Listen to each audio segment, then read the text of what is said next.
અમરેલી જિલ્લામાં 12 વર્ષ બાદ આવ્યો છે કોંગો ફીવરનો શંકાસ્પદ કેસ। જી હા, સાબરકુંડલા માનવ મંદિર આશ્રમ ગુરુકુળના વિદ્યાર્થીને ખસેડાયો છે સારવાર માટે। અમદાવાદ સિવિલમાં વિદ્યાર્થીની સારવાર ચાલી રહી છે, ત્યારે અમરેલી આરોગ્યની ટીમે સાબરકુંડલા માનવ મંદિર આશ્રમની મુલાકાત લીધી। આશ્રમ ખાતે આવેલી ગૌશાળા તેમજ હોસ્ટેલની તપાસ પણ કરાઈ। ગૌશાળા ખાતેથી વિવિધ સેમ્પલ લેવાયા।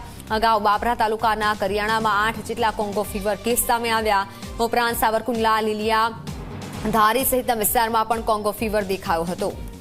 શંકાસ્પદ કોંગોનો કેસ ગણી એનું સેમ્પલ લઈ પુના લેબોરેટરીમાં મોકલ્યું છે, એટલે એની સારવાર ચાલુ છે। પેશન્ટની કન્ડિશન, એની પરિસ્થિતિ બાબતે ચર્ચા થઈ, સ્ટેબલ છે।